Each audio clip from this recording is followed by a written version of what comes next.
Throughout Eastern Europe, millions vowed to build the communist paradise.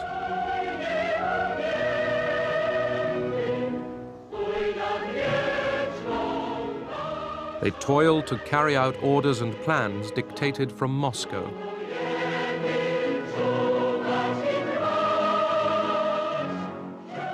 They marched behind the banners of Joseph Stalin.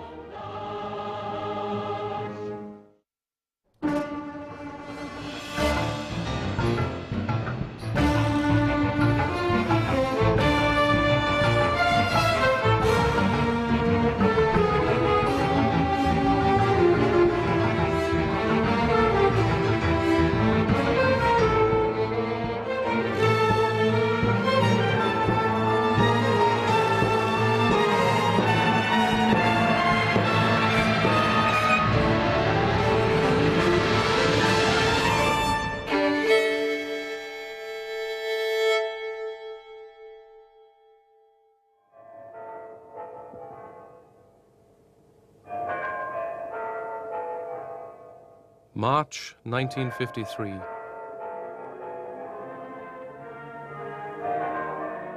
The Soviet Union mourns the death of Stalin. For almost 3 decades, Stalin ruled supreme. How would they manage without him? It felt as if the whole world was about to collapse. We wondered what was going to happen to us. We thought of Stalin as our father who would always look after us.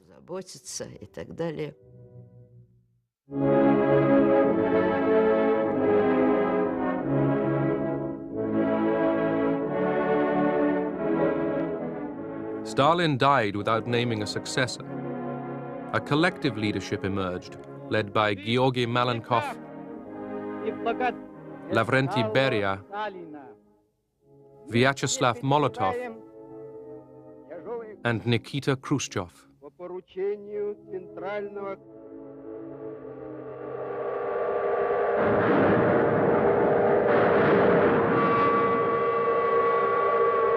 Millions of Russians grieved for their dead leader, even though his rule had been ruthless and their own welfare neglected.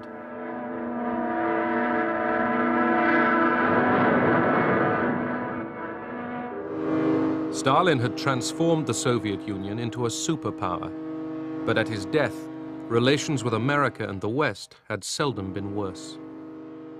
For 10 years, the world has been dominated by the malignant power of Stalin.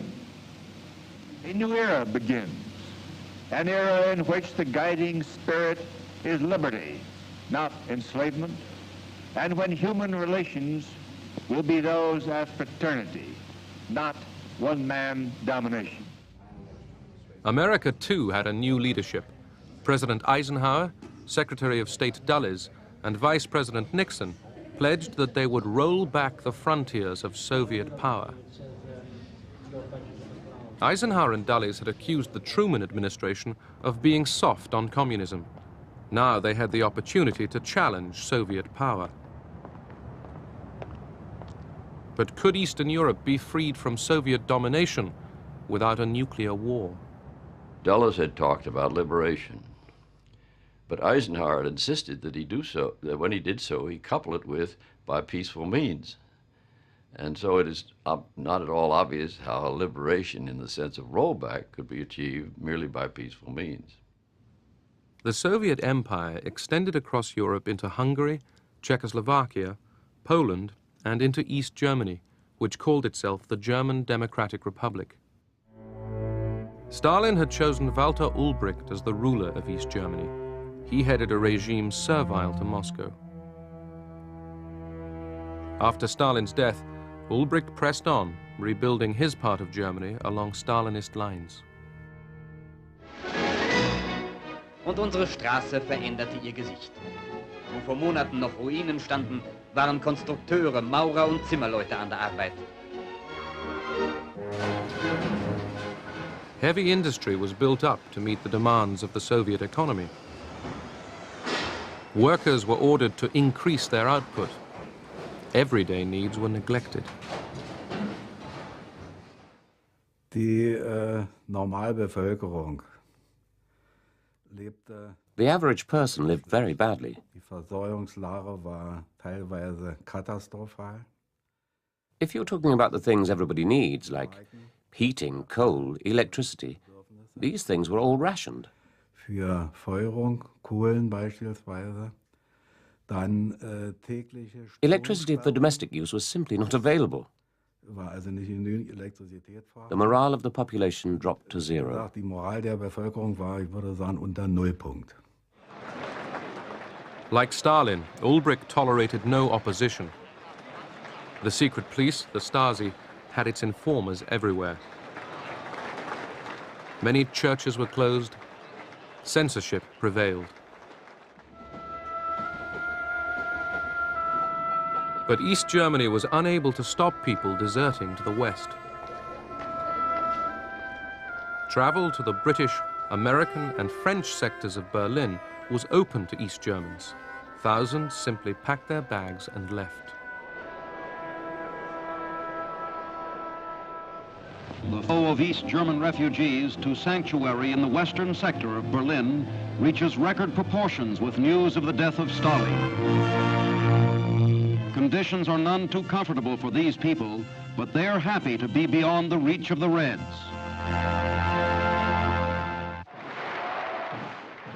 Undeterred, Ulbricht demanded renewed loyalty from East Germans.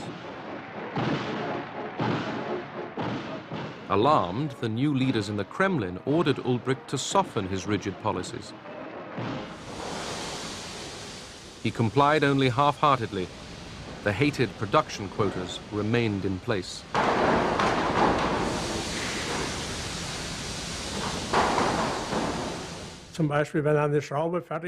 If you were timed with a stopwatch to make a screw, and it took you 4 minutes, you were now expected to do it in 2.5. That was the shocking thing, this raise in work quotas and the pressure to produce. It was all too much for working people. Popular anger exploded. Workers took to the streets of East Berlin. When we passed construction sites, everybody, metal workers, locksmiths, masons, carpenters, all joined us. When we arrived at the city hospital, there were several thousand people with us. Banners appeared at the construction sites saying, "Down with the work quota increases." News of the growing unrest soon spread to West Berlin. I was having lunch in an open-air restaurant in West Berlin on the 16th of June when a friend of mine who was in military government and probably in intelligence drove past and said to me, "Charles, you ought to be in East Berlin." So I got into my car and I went over and ran into the building workers who by that time had left the building sites, were on strike and were marching through East Berlin. And where I caught up with them was near the Friedrichstraße Bahnhof station, the main station right in the middle of East Berlin. And by that time, striking in itself was a political act, was an act of rebellion. But marching through the streets was something more, was almost kicking off a revolution.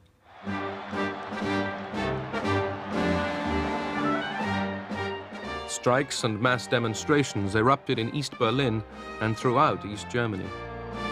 Demonstrators tore down the symbol of Soviet domination, the hammer and sickle.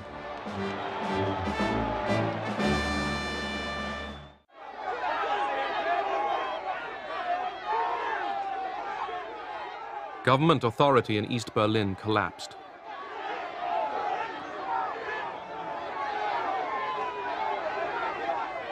A senior East German communist, Karl Schördewan, was horrified. Ulbricht, Grötewohl, Herrnstadt and a few others were all inside the Soviet headquarters at Karlshorst. They just sat there and talked among themselves, but nobody made any decisions. Nobody called for a meeting of the Central Committee. I thought the party was leaderless. The demonstrators vented their anger on all visible reminders of communist rule.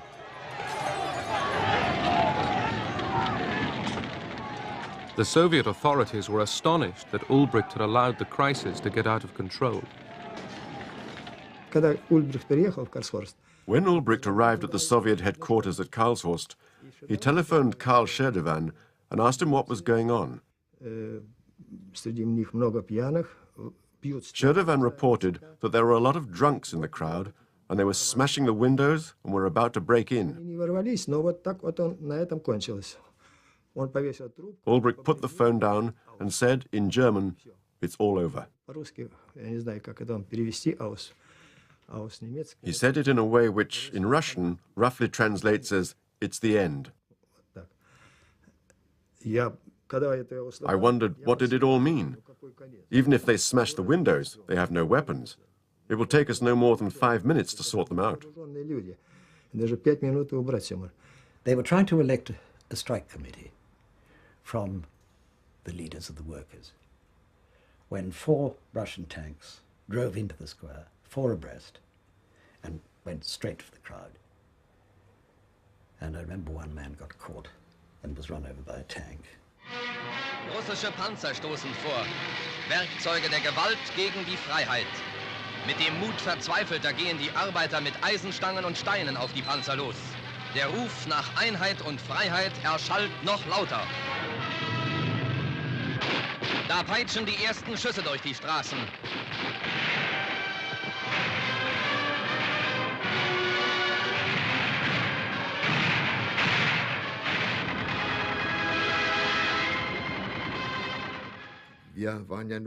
We couldn't do anything against the tanks with our bare hands and stones. As soon as the firing started, people began to drop down, wounded or dead. The shooting broke up the demonstration. For us, the dream of freedom was over. Soviet troops quelled the revolt throughout East Germany. At least 40 people were killed and thousands were arrested. It was the first time that East German and Soviet troops closed off the Soviet sector of Berlin from the rest of the city. The British, the Americans, and the French were all for a quiet life. Their concern was to have security of the access routes to West Berlin, that they wouldn't get into difficulties with the Russians. That was all they were interested in. They did not want to get involved.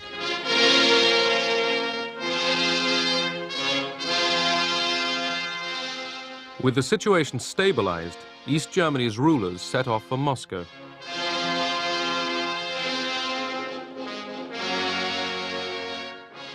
Outside of the Soviet bloc, few countries recognized Ulbricht's German Democratic Republic.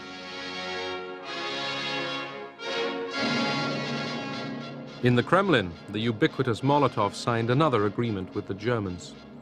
Stalin's old cronies, Malenkov, Voroshilov, Khrushchev, Bulganin, Mikoyan, and Kaganovich decided to stick with Ulbricht.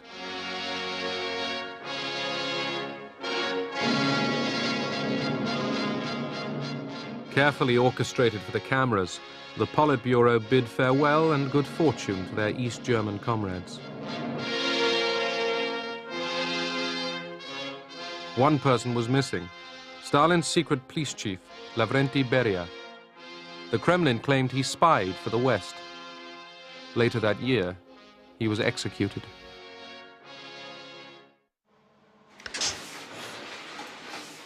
In September 1953, Konrad Adenauer was re-elected as West Germany's chancellor. Adenauer wanted his half of Germany to become a partner in NATO, the West's military alliance. We wanted a strong NATO as a defensive barrier against the Soviet Union. We also wanted to prevent any expansion of the Soviet Union into Western Europe. We could only achieve these aims if we had a West German army.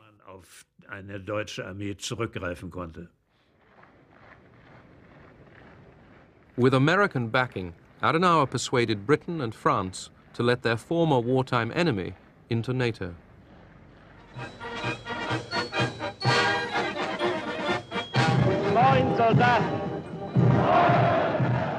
In 1955, West Germany was allowed to form an army.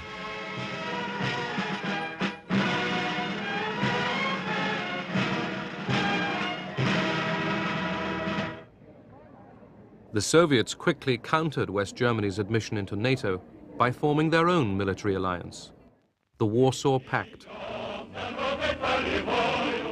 The pact formally bound the armies of the communist satellites to the Soviet High Command. The new treaty legitimized the presence of Soviet troops in Eastern Europe. Both East and West claimed their alliances were defensive. Both prepared for war. But the Soviets wanted to reduce tension in Europe. Molotov, the Kremlin's hardline foreign minister, was ordered to negotiate an Austrian peace treaty and the withdrawal of Soviet troops.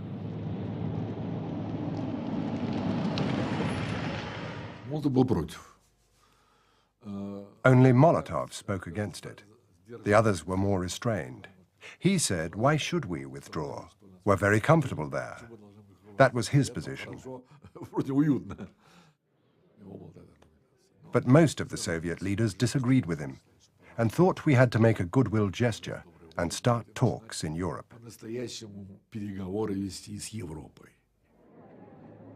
In Vienna, Molotov joined John Foster Dulles and the British and French foreign ministers in signing a peace treaty.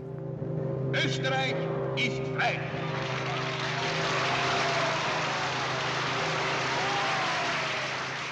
Britain, France, America, and the Soviet Union agreed to end their military occupation of Austria.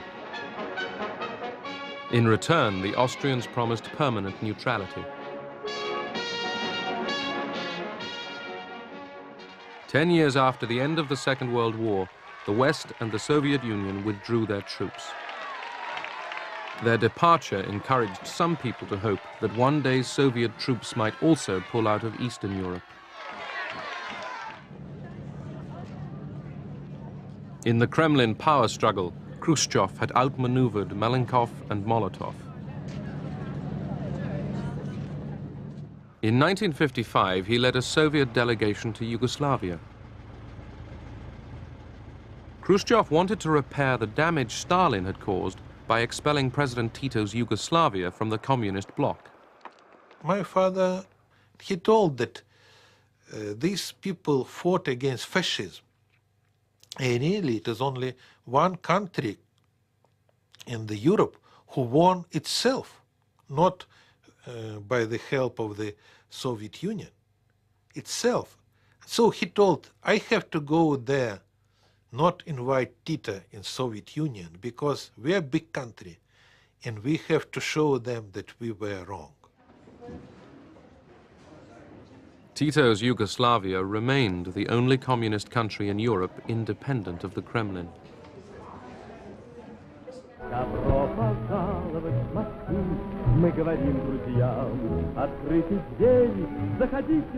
Inside the Soviet Union, Khrushchev wanted to overcome the legacy of Stalinist terror and hardship. He put more resources into the production of consumer goods and housing.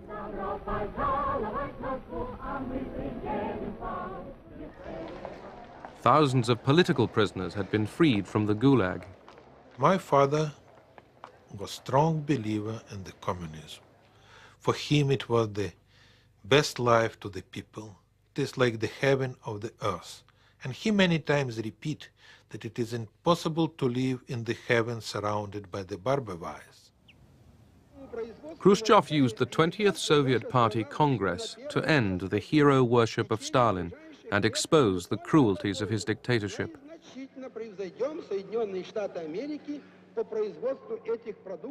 During a secret session, Khrushchev made a speech that astounded everyone present. When he made his speech, people in the hall started to groan. There were shouts of shame. Stalin, Khrushchev told his audience, had ordered the imprisonment and execution of thousands of loyal communists, workers, managers, and soldiers. No one, peasant or general, had been safe from Stalin's terror.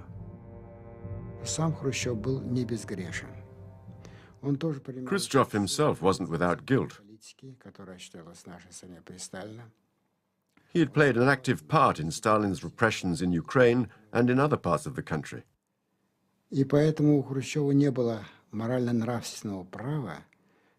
He had no moral right to speak about Stalin as if he himself was pure.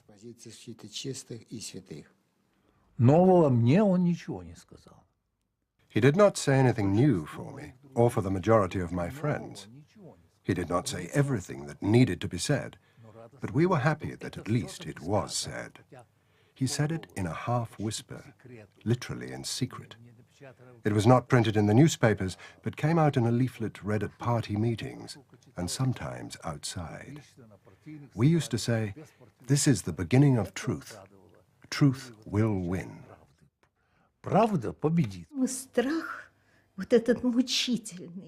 This fear, this tormenting fear after Stalin's death began to fade away. After the 20th Congress, it looked as if this fear would never return.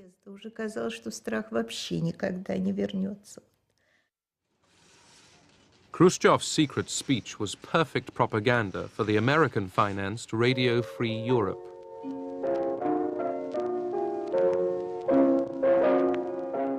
The text of Khrushchev's speech was broadcast after the CIA received a copy from the Israeli intelligence service.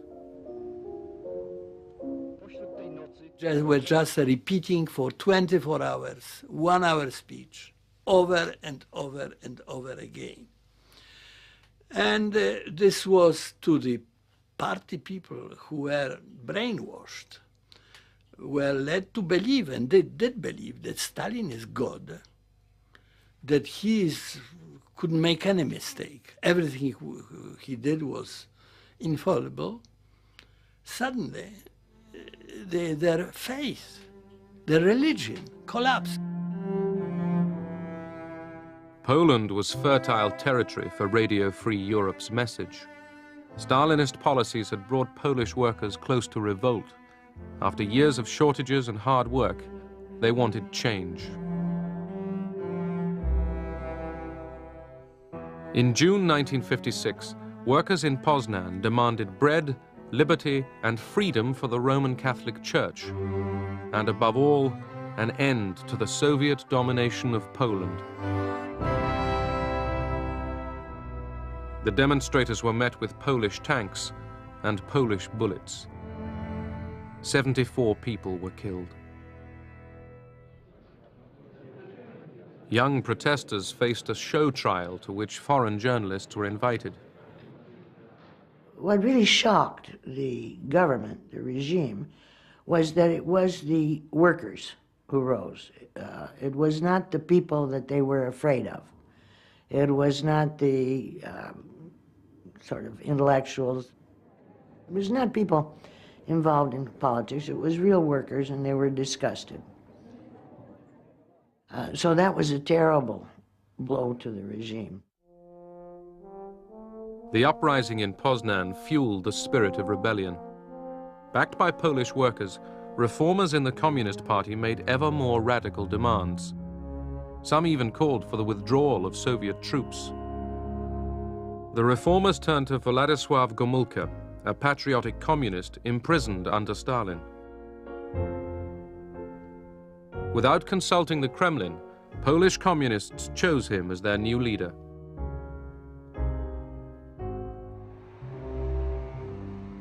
Fearful of an anti-Russian revolt, Moscow ordered Soviet troops to advance on Warsaw, and Khrushchev flew to Poland to teach Gomulka who was boss. We were both horrified and amused because he behaved in a very strange way. He was running around and shaking his fist. He accused us of wanting to break away and said they wouldn't allow it. He was behaving very badly. While Gomulka and Khrushchev argued, Soviet troops positioned themselves, ready to strike. America looked on. You're about to see the Secretary of State, John Foster Dulles, face the nation with questions from veteran correspondents representing the nation's press. On the 17th of June, 1953, Mr. Secretary, the people of East Germany rose against the communist regime, and the Russians were able to come in and suppress the uprising by means of armed force. We, at that time, sat back and allowed this to happen. Would we sit back again in a similar fashion if this kind of uprising were to take place in Poland? Well, I do not think that we would send our own armed forces into Poland or into East Germany under those circumstances. I doubt if that would be a profitable or desirable thing to do. It would be the last thing in the world that these people who are trying to win their independence would want. That would precipitate a full-scale world war, and probably the result of that would be all these people would be wiped out. Because he had the backing of the Polish army and the Polish people, Gomulka won his argument with Khrushchev. Gomulka promised that Poland would remain a loyal member of the Warsaw Pact. In return, he secured greater freedom of action in Polish domestic affairs. As Soviet troops were ordered back to barracks, Gomulka addressed the people.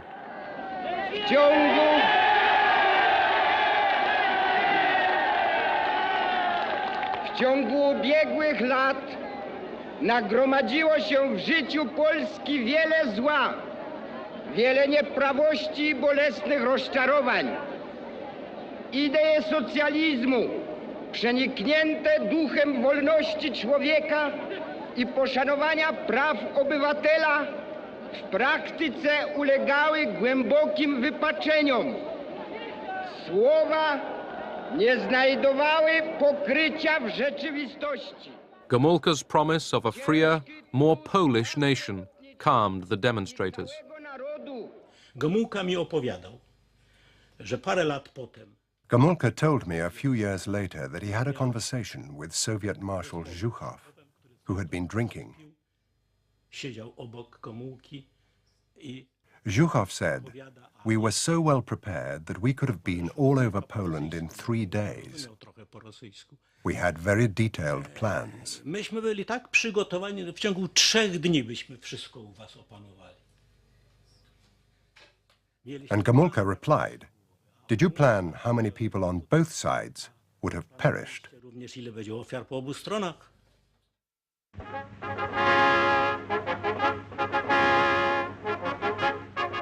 Marx, Engels, Lenin, Stalin zászlaja alatt előre a béke a népek szabadságának szent ügyéért. After Stalin's death, Hungary had remained under the ruthless dictatorship of Matyas Rákosi. It was a saying at that time, it was like a joke. There's only 3 kinds of people in Hungary: who was in jail, who is in jail, and who will be in jail for political reasons. Like Stalin, Rákosi killed and imprisoned his rivals, but people were expected to cheer and conform.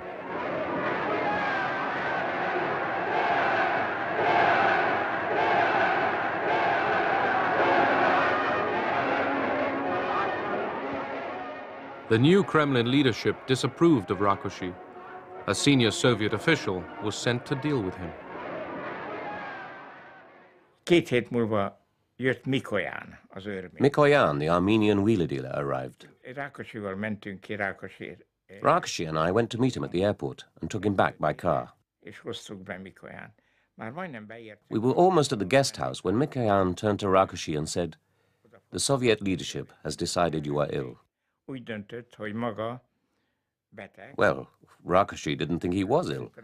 But of course, in those days, illness was a political decision.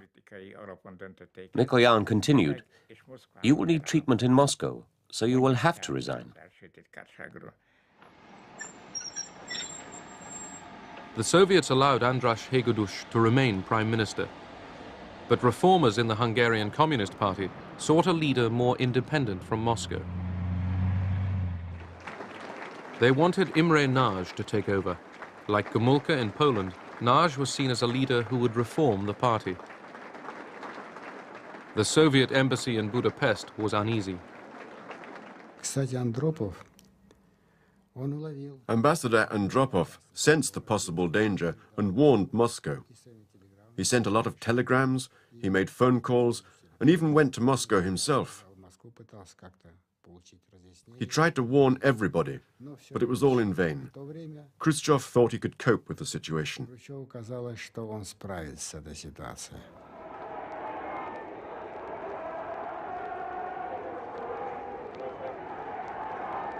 Inspired by Gomulka's success in Poland, thousands poured into the streets of Budapest. Students and workers demanded free speech, the disbanding of the secret police, and the withdrawal of Soviet troops. They paraded Hungarian flags with the communist emblem torn out. I was stopped halfway across Margit Bridge by women students. One of them asked me for my army cap. She pinned the Hungarian national colours to it and thrust a leaflet into my hand. It contained 14 demands. I could agree with 13 of these demands, but I couldn't agree with the 14th, which called for the withdrawal of Soviet troops from Hungary. This was a demand which we couldn't possibly achieve. The demonstrators carried portraits of Imre Nagy. Communist reformers urged him to take charge. Imre Nagy was suddenly taken from his home to the parliament, and he had spoke of some minutes. He began saying, "Comrades," and then the crowd roared and said, "We are not comrades." Nagy had misjudged the popular mood. Hungarians wanted immediate and radical change. In the center of Budapest, an excited crowd toppled the monument to Stalin. Nagy stayed silent when Hungary's tottering communist leadership called on the Kremlin to crush the growing unrest. I got a telephone call from my divisional commander in Segled. He told me, "You've got to go to Budapest. It's urgent." I asked, "What are my orders?" I was told that orders would be given when I arrived in the city.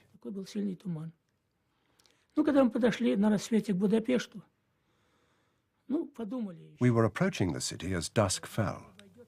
We thought that all that was needed was a show of force. Then I heard a machine gun open fire and the screams of a man who was wounded or dying. Then I realized that things were going to get serious.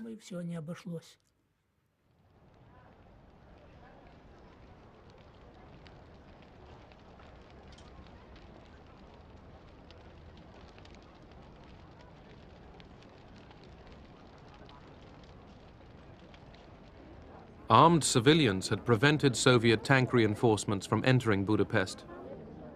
The Hungarians had equipped themselves with Molotov cocktails, rifles, machine guns, and enthusiasm. I don't know how the guns work, but one older man, his name was Pisto bácsi, he says, "Don't worry about it, I'm gonna teach you." And then I looked at the gun was bigger than me. They explained to me and showed me a couple of times. And the very first time I had to use it, I closed my eyes because, you know, I was scared. I never used gun before. So then I looked around and there was a couple soldiers there. And they teared up from the uniform, they had stars for the Russian stars, so they teared it off. And they said, "Don't worry about little girl, we take care of you." Quite a few times I wanted to go home. Maybe the next bullet is going to be mine. And I started to go. And when I saw the 14, 15-year-old kids dead, I said, I was in the service for 2.25 years. I know how to handle a gun. And I'm going home, and I'm going to leave these kids to die for our country. the shape kept me there. During 4 days of fighting, the Budapest revolutionaries stood their ground.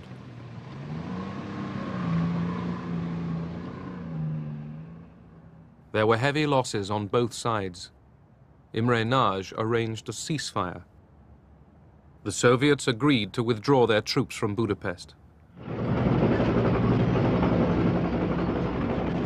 The Kremlin hoped Nagy, now Prime Minister, could restore communist authority. But the patriot in Nagy was taking over. Cautiously, he decided to back the Hungarian revolutionaries. Magyarország népe a múlt héten tragikus gyorsasággal törektek a véres események. De az is vitathatatlan, hogy ezekben a megmozdulásokban elemi erővel bontakozott ki egy nagy, egész népünket átfogó és egyéforrasztó nemzeti demokratikus mozgalom.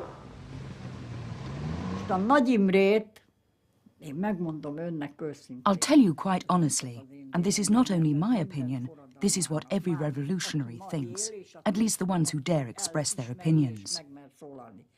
Nagy Imrét mi csak akkor. We only recognized Imre Nagy as our prime minister when he actually acknowledged the revolution. Amikor ő fölvállalta, és nem azt mondta. He announced, "This is not a counter-revolution. This is a fight for freedom." Forradalom van, hanem azt mondta, hogy ez szabadságharc. During the fighting in Budapest, many people had taken refuge in cellars. As they emerged, they found much of their city in ruins.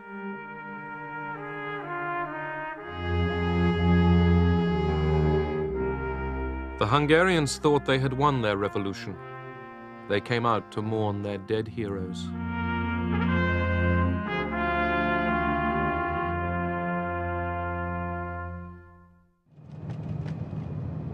Western correspondents flocked to Hungary to report on a victory. What do you hope will happen now? We hope that our country will be entirely free and we can work and we can have free connections with West, newspapers. People were enormously optimistic that life had changed. Everywhere in the country, the Hungarian tricolour was flying with the middle torn out, the communist emblem torn out. It seemed to be, a completely liberated country. Many Hungarians looked to America and the West to guarantee their revolution. Behind me is the Blue Danube in Budapest. The scene is calm enough here, but the rest of this city is in a bloody turmoil. For more than a week, the Hungarian rebels have been attacking the signs of Soviet tyranny. It's become a platitude to say of a people that they've earned their freedom. But it's the only thing that can really be said of the Hungarians today. Whether they will be free is still in the issue. But if sheer guts can win freedom, they'll win. The West's attention was diverted by another crisis far from Europe. An extraordinary military venture was beginning in the Middle East. Egypt's Suez Canal was attacked by Britain, France, and Israel. America hadn't been consulted and was infuriated. So too were Hungarians. We went to interview the head of the resistance in Győr, which is the main town in Western Hungary. And he gave us an interview. And then he said, "You have wrecked, you the British, and of course the French, have wrecked our rising by starting a war in the Middle East. This will put the Russians in a position where they can in fact act with impunity because the world's eyes will be on the Middle East and not on Hungary." So they were angry.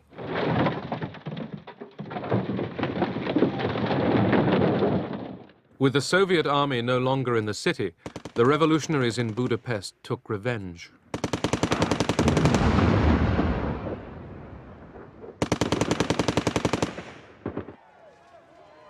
Communist Party offices were destroyed. The red flag burned.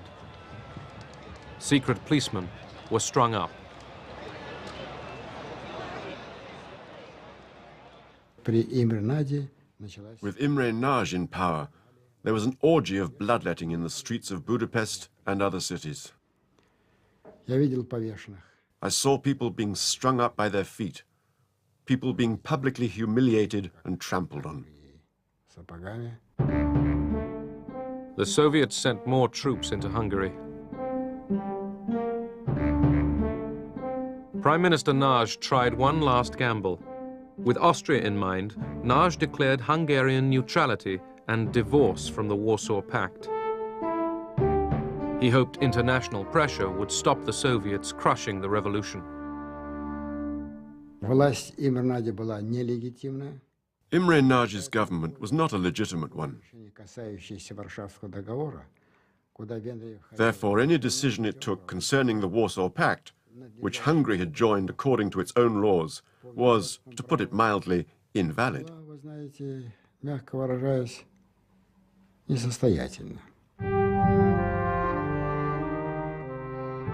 Other communist states, especially China, were urging Khrushchev to use force.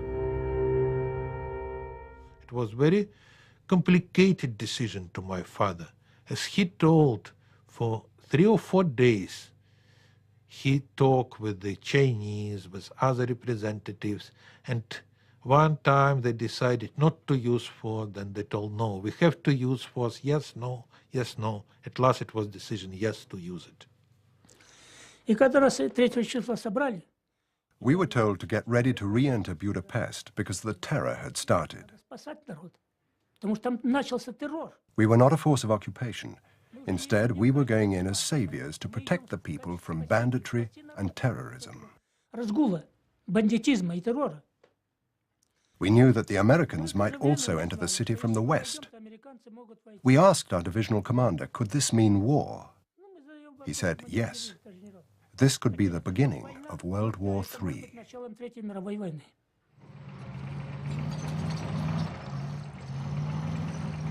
On November the 4th, 1956, the Soviet army re-entered Budapest.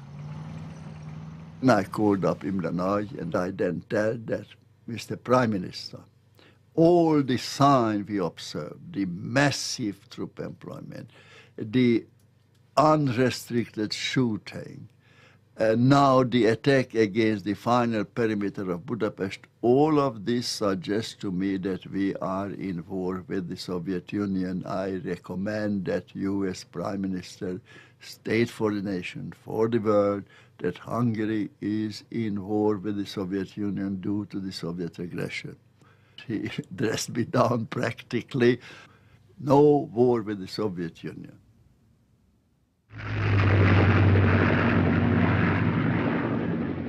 Khrushchev had ordered the attack after the Americans had let him understand that as far as Eisenhower was concerned, Hungary belonged in the Soviet sphere of influence. Too late, Imre Nagy appealed to the world. Nagy Imre beszél, a Magyar Népköztársaság minisztertanácsának elnöke.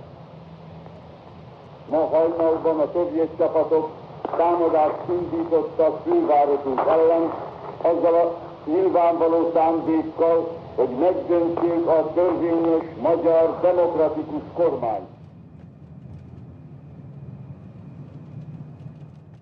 The Hungarian fighters waited in vain for Western help. And the fact that if the West intervened, it ran the high risk of it generating a world war, really meant that we didn't want to see physical uprisings. And the policy, at least, was don't create any hopes on the part of the satellite countries that we will intervene. Radio Free Europe, and they were saying, hang on to 3 weeks, 3 more weeks. We come in, we help you. So we fight for the last bullet, the last drop of blood we was holding on to. And what happened was they was lying to us. Nobody came. The Hungarian Revolution was crushed. Thousands were killed in the fighting. Imre Nagy was executed.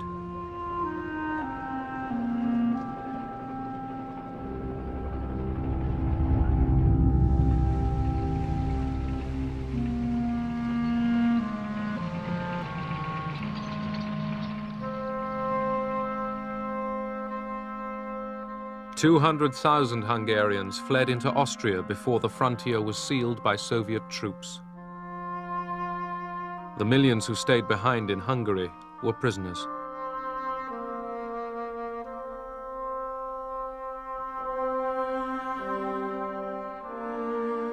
Khrushchev had reinforced the Iron Curtain.